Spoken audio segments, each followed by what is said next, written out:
হরে কৃষ্ণ ভক্ত বন্ধুরা, তোমরা 3 মিশালি 7 মিশালি 5 মিশালি সবজি খেয়ে থাকবে, কিন্তু আজকে চলে এসেছি একেবারে 14 মিশালি সবজির রেসিপি নিয়ে। দেখো আমি এখানে কি কি দিয়েছি আলু, কচু, পটল, মিষ্টি কুমড়ো, টমেটো, ঢেঁকি শাক, বাঁধাকপি, ঝিঙা, বেগুন, কাঁচা কলা, সজি কচু, কোয়াশ, আর শেষে আমি দেব কাঁঠালের বীজ এবং মিষ্টি আলু, যেটা তোমরা একটু পরেই দেখতে পারবে। আর বসে পড়েছি এখন সবজি আমান্য করতে। নিরামিষ দিনে তোমরা খুঁজেই পাও না যে কী সেবা করবে। এইভাবে যদি তোমরা ঘরে থাকা সমস্ত সবজি একসঙ্গে চৌকো করে কেটে খুব সুন্দর করে বানিয়ে নাও, তাহলে দেখবে গরম গরম ভাতের সঙ্গে কিংবা রুটির সঙ্গে কিংবা লুচি বা পরোটার সঙ্গে খেতে কিন্তু দারুণ লাগবে। তাই শিখে নাও এই রেসিপিটা আমি কি করে তৈরি করলাম। খুবই সহজ, তবুও তোমাদের সঙ্গে আমি শেয়ার করছি। চলো তাহলে দেখে নাও। এখন শ্রাবণ মাস, নানান ধরনের সবজি উঠেছে। যেহেতু বৃষ্টির দিন, সবজির দামও কিন্তু কম নয়। আমি আবার বাবার বাড়িতে চলে যাব, তাই সবজিগুলো রয়ে গেলে নষ্ট হয়ে যাওয়ার সম্ভাবনা আছে। তাই ভাবলাম তোমাদের সঙ্গে সব কিছু মিশিয়ে এই 14 মিশালি সবজির রেসিপিটা শেয়ার করা যায়। এ দেখো সবজিগুলো কত সুন্দর কালারফুল লাগছে। আমি শুদ্ধ জলে এটা কিন্তু সুন্দর করে কয়েকবার আগে ভালো মতো ধুয়ে নেব। তারপরে আমার কাছে একটা ঝুড়ি আছে, সেটাতে ঝরানি দিয়ে দিয়েছি। আর তোমাদের বলেছিলাম না শেষে দুটো জিনিস অ্যাড করব, এই দেখো কাঁঠালের বীজ আর মিষ্টি আলু ছিল। এগুলো যেহেতু ছিল তাহলে আর নষ্ট করে কী লাভ, তাই 12 মিশালির জায়গায় আমার সবজি আজকে 14 মিশালিতে পরিণত হলো। আমিও প্রথমবারই রান্না করছি বন্ধুরা, এত সবজি একসঙ্গে দিয়ে কি মজার না। দেখো আমি আমার কড়াইটা কিন্তু গরম হতে দিয়েছি, আর সবজিগুলো সুন্দর করে এই প্লেটটাতে সাজিয়ে নিয়েছি গ্রেট করে রাখা আদা, কাঁচা লঙ্কা, গোটা জিরে, শুকনো লঙ্কা, তেজপাতা এবং গোটা কয়েক গরম মশলা। রান্নাতে যদি, অর্থাৎ নিরামিষ রান্নাতে যদি তোমরা গোটা গরম মশলার ব্যবহার করো, তাহলে কিন্তু রান্নার গন্ধটা খুবই সুন্দর হয়ে যায়। আর তোমরা রাঁধুনিও কিন্তু ফোড়ন দিতে পারো, তাহলেও কিন্তু রান্নাতে খুবই সুন্দর সুগন্ধ আসে। এ দেখো আমি একে একে গোটা জিরে, তেজপাতা, শুকনো লঙ্কা, আদা দিয়ে দিয়েছি। এখন ভালো করে ভাজা ভাজা হয়ে যাবে, তারপরে আমি ঝরিয়ে রাখা যে সবজিগুলো সেগুলো কিন্তু কড়াইতে ঢেলে দেব। আর সবজিটা ঝরিয়ে দিয়েছি কারণ যাতে জলগুলো একেবারে পড়ে যায়। জল যদি থাকে তাহলে কড়াইতে সবজি দেওয়ার সাথে সাথে কিন্তু জল উঠে যায়, সেটা খেতে একটু পানসে লাগে। তাই এভাবে ঝরানি দিয়ে সবজিগুলো রাখলে কিন্তু এত সহজেই জল উঠবে না। কড়াইটা আমাদের একটু ছোট, সেটা কোনো ব্যাপার নয়, কারণ আমরা তো 3 জন মানুষই থাকি বাড়িতে, আমি, প্রভু আর গোপাল সোনা।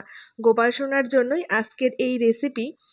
আর অনেক ভক্তবৃন্দরা বলে থাকেন ভগবানের রান্না ভগবানকে সেবা দেওয়ার আগে কিন্তু দেখানো উচিত নয়। হ্যাঁ, তারা খুব ঠিকই বলে থাকেন। এই রান্নাটা কিন্তু ভগবানের সেবা হয়ে যাওয়ার পর আমি আপলোড করছি। একটু লবণ দিয়ে দিয়েছি, নাড়িয়ে চাড়িয়ে দিয়েছি। এ দেখো যতটুকু জল সবজিতে ছিল সেগুলো কিন্তু ছেড়ে দিয়েছে, আর সবজিটা একটু কমেও গিয়েছে। এতে আমার নাড়াচাড়া করতে সুবিধা হচ্ছে। এখানে আমি গুঁড়ো মশলাগুলো গুলিয়ে নিয়ে সবজিতে কিন্তু দিয়ে দিয়েছি। এখানে আমি দিয়েছি হলুদের গুঁড়ো, জিরে গুঁড়ো, লঙ্কা গুঁড়ো, ব্যাস এতটুকুই। আর যে ঢেঁকি শাকগুলো ছিল সেগুলো যদি আমি একসঙ্গে দিয়ে দিতাম তাহলে কিন্তু গলে একদম খুঁজেই পাওয়া যেত না। তাই সবজিটা যখন আধো আধো সেদ্ধ হয়ে গিয়েছে, তারপরে আমি এই ঢেঁকি শাকগুলো দিয়ে দিলাম। এই ঢেঁকি শাকগুলো আমার বান্ধবী নিয়ে এসেছিল কোচবিহার থেকে। কয়েকটা রেখে দিয়েছিলাম গোপাল সোনার জন্য।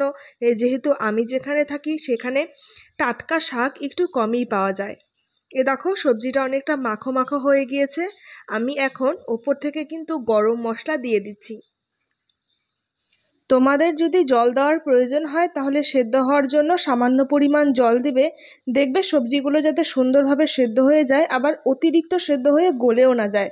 আমার সবজিগুলো কিন্তু সুন্দর সেদ্ধ হয়ে গেছে। এখন নামানোর আগে ওপর থেকে আমি একটু ঘি দিয়ে দিলাম, তারপরে আরেকটু নাড়াচাড়া করে আমি একটা বাটিতে ঢেলে নেব।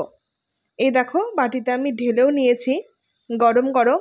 আর এটা তোমরা যে কোনো খাবারের সাথেই পরিবেশন করতে পারো, যেমন গরম ভাত, রুটি, পরোটা সব কিছুর সাথেই কিন্তু খুবই ভালো লাগবে।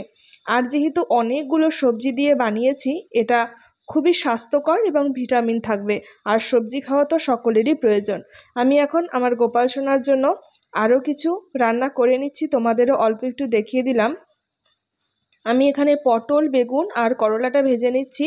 আর কচুর শাক যে আমান্য করে রেখেছিলাম, সেই কচুর শাকগুলো কিন্তু আমি আদা, জিরে, কাঁচা লঙ্কা ফোড়ন দিয়ে বানিয়ে নেব।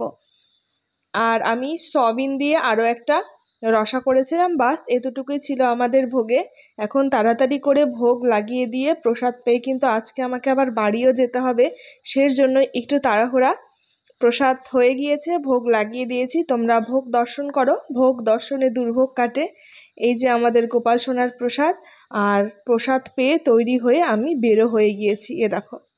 জয় শ্রী রাধে বন্ধুরা, আমরা চলে এসেছি বাস ধরার উদ্দেশ্যে। আর এখন আমি বাড়িতে যাচ্ছি কোচবিহারে। আর এখানে আসে গোপাল সোনা। আমাদের এই ভিডিওটি যদি তোমাদের বিন্দুমাত্র ভালো লেগে থাকে তাহলে একটা লাইক করো, কমেন্ট করো। যারা ফেসবুক থেকে দেখছো আমাদের পেজটিকে ফলো করে দিও, যারা ইউটিউব থেকে দেখছো সাবস্ক্রাইব করে দিও। রাধে রাধে, হরি বল।